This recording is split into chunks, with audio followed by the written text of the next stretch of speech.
어려운 과학 기사를 쉽게 풀어보는 과학 기사를 부탁해 과기부 순서입니다. 엑소라는 이름으로 활동 중인 과학 커뮤니케이터 이선호님과 함께합니다. 어서 오십시오. 네, 반갑습니다. 자, 오늘은 어떤 과학 기사를 만나볼까요? 네, 영국 런던발 싱가포르행 항공기가 이 난기류로 태국 방콕에 비상 착륙하면서 한 명이 숨지고 70여 명이 다치는 일이 벌어졌는데요. 그 이후 5일 만에 또 카타르 여객기에서 이 난기류 사고가 발생했습니다. 난기류로 인한 사망 사건은 30년 만이라고 하는데요. 그래서 오늘은 난기류에 대한 과학 이야기를 준비했습니다. 네, 사실 저도 그 기사를 접했는데요. 이렇게 며칠 사이에 난기류로 인한 사고가 이어지다 보니 비행기 타기가 두렵다 하시는 분들도 계시더라고요. 그런데 이 난기류는 어떻게 발생을 하는 건가요? 보통 비행기가 다니는 높은 고도에서는 이 공기의 흐름이 일정에 안정적으로 비행을 할 수 있습니다. 이렇게 공기 분자들이 흐트러지지 않고 일정한 방향으로 흐르는 것을 측류라고 하는데요. 그런데 무언가가 이 흐름을 방해하면 공기의 속도와 방향이 달라져 이 공기의 흐름이 불규칙적으로 변하게 되는데 이때 공기가 위아래로 제각각 움직이며 소용돌이가 생기는 것을 난기류라고 합니다.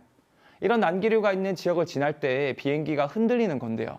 잘 포장된 도로를 달리던 자동차가 갑자기 울퉁불퉁한 길에 접어들면 흔들리는 것과 마찬가지라고 보시면 됩니다. 네, 이렇게 설명을 해주시니까 좀 이해하기가 쉬운데 그런데 이 난기류가 궂은 날씨 외에도요 마른 하늘에서도 이렇게 자주 발생을 한다고 하는데 그거는 어떤 것 때문인지 그리고 또 난기류에도 종류가 여러 가지가 있다고 하는데 어떤 종류가 있는지 설명해 주시면 좋겠습니다. 네, 보통 난기류는 크게 세 가지로 분류합니다. 첫 번째로 공기가 산을 넘어가면서 이 상승과 하강기류가 반복해서 생기는 산악파 난류가 있는데요. 공기 분자들이 이 산과 같이 공기의 흐름을 가로막는 장애물과 충돌하면서 이 불규칙한 소용돌이가 생겨 난기류가 만들어집니다. 두 번째로는 태양열을 받아서 이 따뜻해진 공기가 상승해 이 대기의 상승과 하강 운동이 활발해지는 대류성 난류입니다. 상승기류에는 보통 이 수직으로 긴 구름인 정란운이 생기기 때문에 비행기 조종사는 이 구름을 보고 난기류를 예측해 경로를 조정할 수가 있습니다. 마지막으로 날씨가 좋은 상황에서도 난기류가 생기는데 이를 청천난류라고 합니다. 청천난류 현상은 폭풍이나 구름과 같은 이 시각적 단서가 없어 미리 파악하기 어렵습니다. 특히 청천난류는 지구 위를 서쪽에서 동쪽으로 흐르는 이 제트기류 때문에 일어나는 경우가 많습니다. 제트기류란 비행기가 다니는 이 높은 고도에서 시속 100에서 250km로 부는 강한 바람입니다.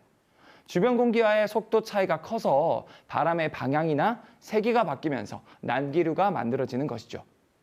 문제는 이 강한 제트기류가 이 동아시아에 위치하고 있어서 우리나라도 안전지대가 아니라는 분석이 나오고 있습니다. 네, 이 청천난류 말 그대로 한자를 풀어서 쓰면 맑은 하늘에서 생기는 난류다 이렇게 알 수가 있겠네요. 맞습니다. 자, 그렇다면은 이 난류가 앞으로 더 심해질 거라는 전망이 있습니다. 그런데 이 전망이 기후 변화 때문이다라고 하는데 맞습니까? 네, 맞습니다. 지구 온도가 높아질수록 이 대기가 머금을 수 있는 수증기의 양이 증가해서 지금보다 더 강한 상승기류를 발생시키기 때문입니다. 또 앞서 설명드렸던 청천난류의 경우 대기 상층에서 부는 매우 강하고 빠른 바람인 이 제트기류의 영향이 큰데요. 지구온난화로 남북의 온도 차이가 클수록 이 제트기류가 강해진다는 겁니다. 실제 영국 레딩 대학교 연구팀이 발표한 결과를 보면 기후변화로 2050년에서 80년까지 이 청천난류가 전 세계적으로 2배에서 3배 이상 증가할 것이고 이 난기류를 겪는 시간도 늘어날 것이라고 합니다. 네. 자, 그렇다면 이렇게 예측할 수 없는 난기류, 우리가 피할 수 있는 방법, 그리고 그 피해를 줄일 수 있는 방법은 비행기 안에서 이 난기류가 발생했을 때 어떻게 대처를 하느냐에 따라서 달라질 수 있겠는데요. 어떻게 대처하면 좋을까요? 네, 보통 안전을 위해서는 이 장거리 비행 시 화장실을 가거나 또는 부득이한 경우를 제외하고는 꼭 좌석 벨트를 매셔야 이 난기류로 인한 부상을 최소화할 수 있습니다. 또 기체가 흔들릴 때 수화물로 인한 피해를 막기 위해서 짐은 선반이나 좌석 아래에 두는 것이 좋겠습니다.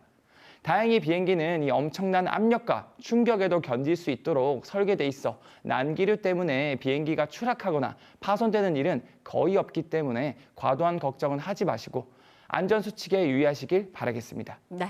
자, 오늘은 기후변화로 더 자주 발생할 수 있다는 난기류에 대해서 알아봤습니다. 오늘 소식 잘 들었습니다. 고맙습니다. 네, 감사합니다.